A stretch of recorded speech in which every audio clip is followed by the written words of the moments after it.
আসসালামু আলাইকুম নওয়াজ ভাই, কেমন আছেন আপনি? আর আপনার দিনকাল কেমন যাচ্ছে? আর সামনে তো রোজা, ভাই রোজা টোজা রাখবেন না ভাই? ভাই আমি তো সৌদি আরব যাবো চিন্তা করছি, বুঝছেন, ভালো হয়ে যাবে একবারে।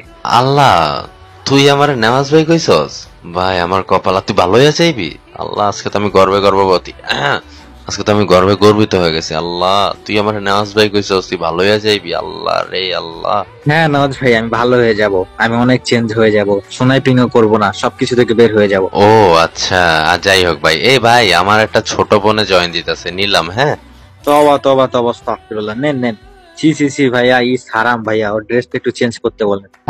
মাশাআল্লাহ মাশাআল্লাহ, এবার সুন্দর লাগতেছে। আসসালামু আলাইকুম নেওয়াজ ভাইয়া, কেমন আছেন? আরে তুমি নওয়াজ ভাইয়ের কথা বাদ দাও, কেমন আছো জান? I love you. এই তুই না একটু আগে আমার সালাম দিলি, ভাইয়া কইয়া কইলি, আবার ভালো হয়ে গেছিস, এখন আবার ওর জান কইলি কেন? সি সি সি সি সি। আরে বেটা, ওটা তো আমি স্বপ্নে দেখছিলাম, মনে হয় আমি আমার জানকে অনেক ভালোবাসি। আর তুই কেমনে ভাবলি তোর আমি নওয়াজ ভাই কমু? ওরে নওয়াজ যা। আরে জান, তুমি ওপরে ইগনোর করো। আর তুমি ভালো আছো জান? মনে হয় পাপ্পি দিতে চাচ্ছি। মনে হয় তোর কথা শুনে আমার কষ্ট লাগতেছে। মনে হয় কান্না পাচ্ছে। আরে অ্যাক্টিং করতেছে রে। জান জান, চলো চলো আমরা যাইগা।